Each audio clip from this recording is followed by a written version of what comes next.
The year is 1644. The once mighty Ming Dynasty teeters on the brink. Welcome to Cryptic Mystic Vault, where we dive deep into the hidden history of human civilization. A pall of despair hangs heavy in the air. The winds howl through skeletal branches, echoing the silent screams of millions. The stench of decay permeates the air. In opulent palaces, the emperor remains oblivious to the suffering. The dragon throne now stands as a cruel mockery. To the north, the Manchu gather strength. Their cavalry thunders across the plains. The Ming Dynasty is ill-prepared for the storm. The once impregnable defenses crumble. The stage is set for a tragedy of epic proportions. The seeds of the Ming Dynasty's destruction were sown not on the battlefields of the north, but within the gilded cages of its own palaces. The emperors, once strong and decisive rulers, had become shadows of their ancestors, their will sapped by a court riddled with intrigue and corruption. Eunuchs, whispering poison into the ears of their masters, held sway over the affairs of state. Officials, their greed insatiable, lined their pockets while the empire crumbled around them. The once efficient bureaucracy, the backbone of the Ming Dynasty, had transformed into a morass of inefficiency and venality. The consequences of this internal decay were devastating. The military, starved of funds and led by incompetent commanders, proved no match for the Manchu invaders. The once feared Ming armies, their morale shattered by corruption and defeat, were routed time and again. The treasury, depleted by the avarice of officials and the lavish lifestyles of the ruling elite, lay empty, unable to finance the defense of the empire. The Ming Dynasty, once a beacon of civilization, was rotting from within, its foundations crumbling under the weight of its own corruption. As if the man-made calamities were not enough, nature itself seemed to conspire against the Ming Dynasty. A series of natural disasters, unprecedented in their severity, ravaged the land. The heavens opened, unleashing torrential rains that flooded fields and homes. Crops were washed away, leaving behind a desolate landscape of mud and despair. The rains ceased, only to be replaced by a merciless sun that baked the earth dry and cracked. Famine stalked the land, its skeletal hand claiming the lives of millions. The Little Ice Age, a period of global cooling, exacerbated the suffering. Winters grew longer and harsher, further decimating crops and livestock.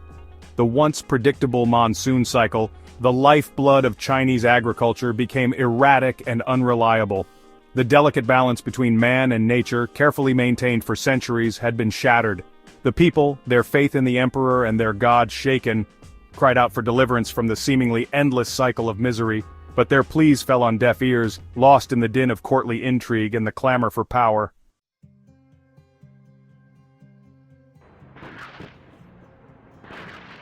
From the ashes of despair, a new threat to the Ming Dynasty emerged. Not from the frozen steppes of the north, but from the heart of the empire itself. His name was Li Zicheng, a former postal worker turned rebel leader. Driven by the suffering he witnessed, Li Zicheng rallied the desperate and the dispossessed under his banner. His message was simple, yet powerful: an end to corruption, an end to oppression, and a return to the prosperity of the early Ming Dynasty. Li Zicheng's rebellion spread like wildfire across the land, fueled by the desperation of the peasantry. City after city fell to his ragtag army, their defenses weakened by corruption and demoralization.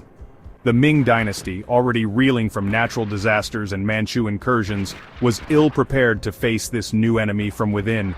Li Zicheng, the dragon from Shanxi as he came to be known, marched on Beijing, the heart of the Ming Empire, carrying with him the hopes and anger of a nation on the brink of collapse.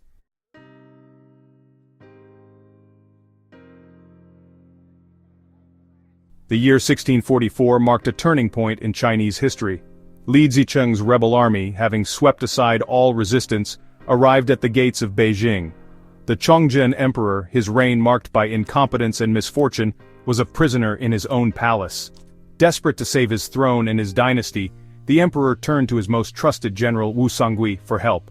Wu Songui, a seasoned commander known for his loyalty to the Ming Dynasty, was tasked with repelling Li Zicheng's forces and securing the capital. However, Wu Songui faced an impossible choice. To the south, Li Zicheng's forces threatened to overrun the capital. To the north, the Manchu army, led by the ambitious regent Dorgon, waited for an opportunity to exploit the chaos. Torn between his loyalty to the Ming Dynasty and the desire to protect his own power base, Wu Songui made a fateful decision. He opened the gates of the Great Wall, allowing the Manchu army to enter China. Wu Songui's betrayal sealed the fate of the Ming Dynasty.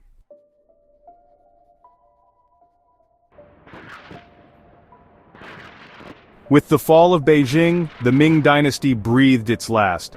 The Chongzhen Emperor, unwilling to face the humiliation of capture, took his own life in the imperial garden. Li Zicheng, the dragon from Shanxi, briefly held the throne, but his victory was short-lived.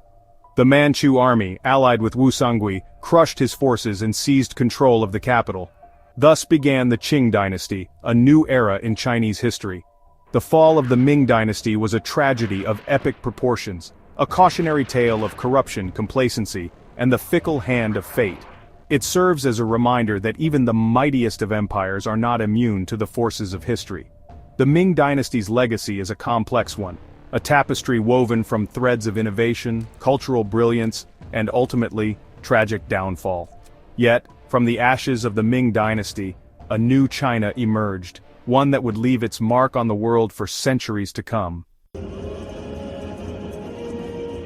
Imagine a world where the empire did not fall into corruption and betrayal.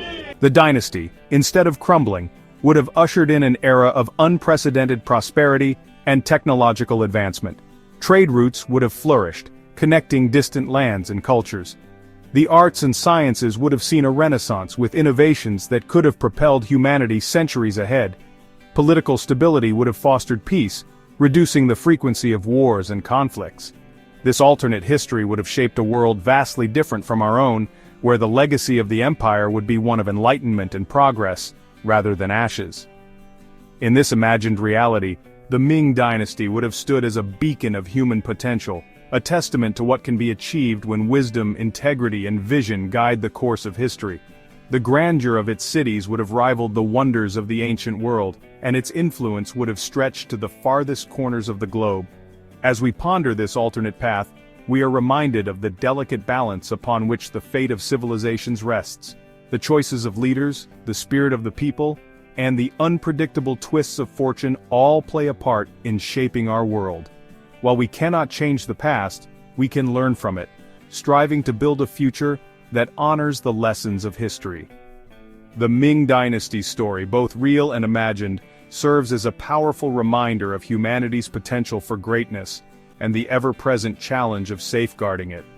In the end, the legacy we leave is shaped not just by our triumphs, but by our ability to envision the world as it could be and to work tirelessly towards that vision.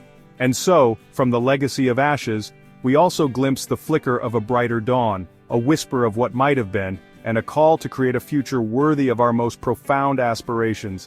Thank you for watching, and don't forget to like, share, comment, and subscribe for more explorations into the symbols that shape our world.